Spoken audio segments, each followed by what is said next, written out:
Appreciate everybody being here. Kind of first recap last weekend. Obviously, a big win for us.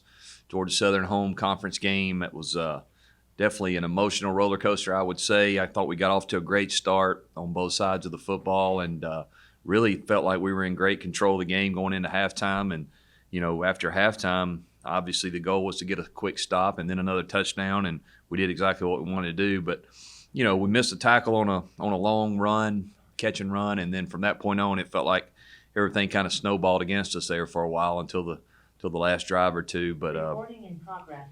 I also liked the way our team continued to fight. I thought we handled the adversity as well as we could, and ended up finding a way to win the game at the end. I was very pleased with Brooks Buse, who's a new guy that we got here this year, we transfer, and our kicker, who obviously hit the game-winning field goal, which was big. He also made another field goal in his extra points. But one of the biggest things I thought he did was he kicked off really well. They got a returner back there that can really run, and he did a great job of squibbing the ball and keeping the ball out of his hands as much as possible. I think he had one return, and we were end up being able to get him down. But excited for Brooks. I know he's been waiting on his opportunity, and he came here to get it. And then obviously to kick the game winners for a conference game is a pretty big deal. So excited about that. Defensively, I thought TJ Harris was outstanding. He was our defensive player of the game. And, if you watch TJ play, he plays with passion, with energy. He's very physical. Had the big interception there to get us the ball back. Obviously had some TFLs and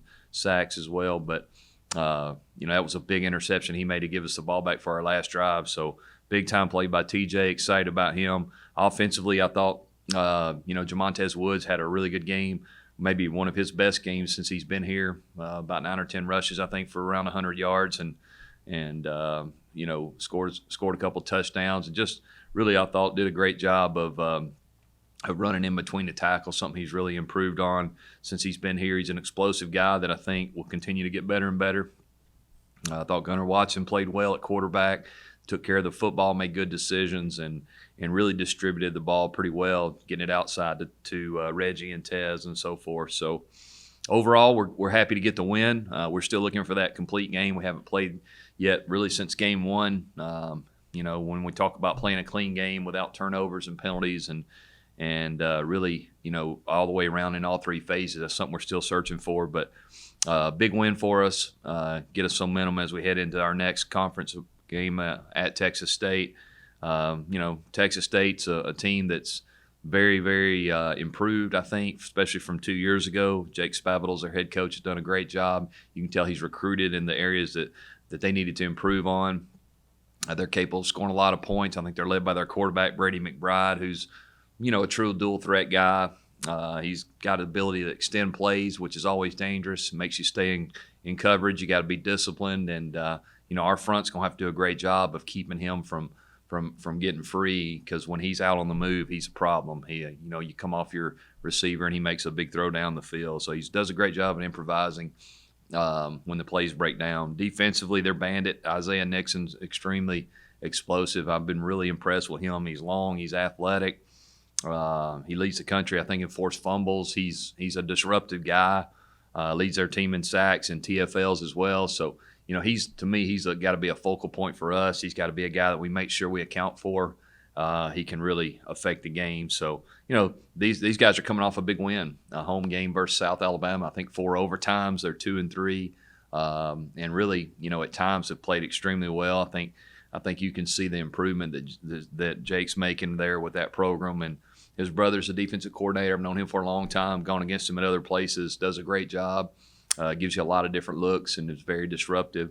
So he'll do a great job. So a solid football team. It'll be 2 teams that we've played the last 2 years, I guess, and we're on the opposite sides of the league. But we've played each year. We've both been here and very familiar with each other. They're familiar with us as well, and it'll be a good football game. We need to have a great week of preparation and handle the road trip. It is a flight this time instead of a bus ride, so that's refreshing for us. But we need to make sure we have a great plan and really be ready to play. Okay, questions? Hey, Chip, this is John Mendoza. I want to ask you about Orlando Lacy. He's a guy who's bounced around different positions since he's been there, and I guess he's kind of found a home now as a receiver. Had a big catch the other night. Yeah. We'll just talk about his progression a little bit. Yeah, I've been really pleased with Orlando. You know, we moved him last year over from defense and learning the intricacies of playing wide out. He's very athletic, can run, just a great kid, has been patient, waited his time. You know, it would have been easy for him to, be stacked behind some guys the last couple of years to just, in this day and age, just decide, hey, I'm going to leave and go find something else. But the guy's been very patient. He stayed, bought his time, and, we got him in some specific roles. And, last Saturday night, he made a big-time catch on that last drive. And I think it's always neat to see a guy who's patient, who's team-driven like he is, and waits for his opportunity, and then when he gets it, makes a play. So very happy for Orlando. Along those lines, Ted Johnson early in the game was targeted a bunch and caught some passes.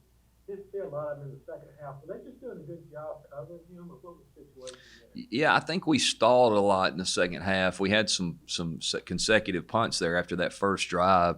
I don't think they did anything unique to take him away. I just think, when you're going 3 and out 2 or 3 times in a row, it limits your opportunities. We couldn't really get into rhythm as far as going fast and so forth.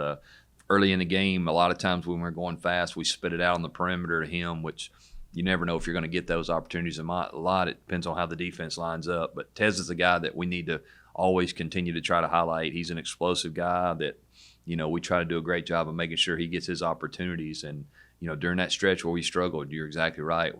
For whatever reason, we didn't get that done. And I don't think it was anything they specifically did. I think it goes with maintaining drives, and something that we went through a stretch there after that first drive of the third quarter where we struggled. Either we fumbled or we had a penalty or put us in long yardage or whatever. So got to do a better job all the way around of just execution.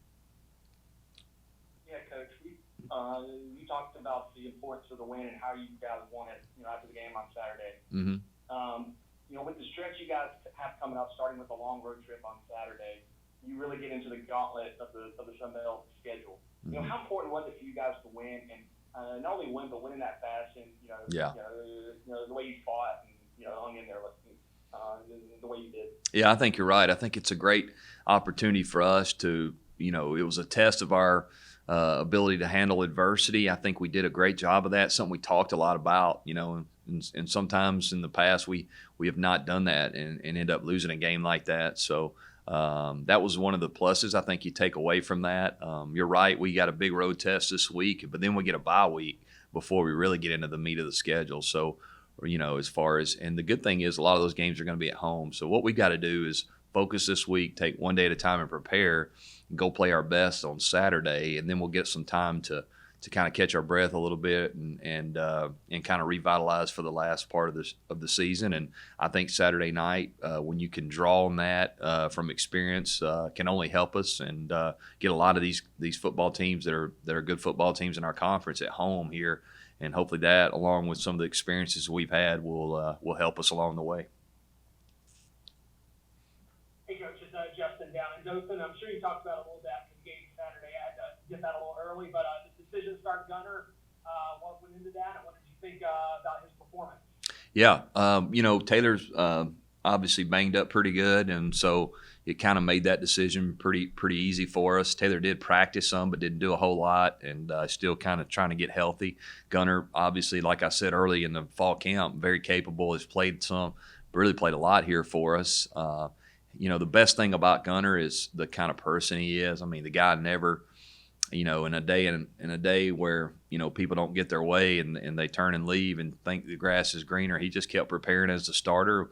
Told me when I made that decision he'd be ready to go whenever we needed him, and he was, and went out and played really well. The best thing he did, I thought, was protect the football. That's something that we've not done a great job of. Not all Taylor's fault in every instance, but he protected the football, didn't put it in jeopardy a lot, was able to get the ball down the field for some plays down the field, either a big catch or even sometimes a pass interference. So very pleased with Gunner. He went out and played a very efficient game, and I thought he gave us a little bit of a spark, and excited about what he did on Saturday. Can you comment on whether he's going to play on Saturday again, or is it still a wait and see type of a decision? Yeah, I think we're just going to kind of see how the week plays out. I mean, obviously, Taylor not not being totally healthy, I'm sure we'll come into that. But we hadn't practiced. We had a light thing on Sunday night, so probably no more as the week plays out. Either one of them will do fine. But obviously, Gunner obviously coming off the game he played, you feel really good about him. And if Taylor's not ready to compete for that job, then we'll feel great with Gunner. Was BJ banged up before the game? Yeah, he was. He played really well at South Carolina. Obviously, his history of, having a couple of injuries here, and got off that bus ride from South Carolina and just really, it took him 2 or 3 days to get to where he could really move around in practice, and just never felt really great. That, kind of the knee area, and, just felt like, he was there as an emergency guy that could go in case we need him. But, BJ's been around a long time and got a lot of carries on him. So, making sure he can get recovered and feel great. Obviously, we wanted to play him, but just made the decision that he wasn't ready to go. And, when you got Kamani coming back and Jamontez, it makes you feel a little better about it. DK Billingsley, who's played a bunch, but we want to get BJ back as quick as we can.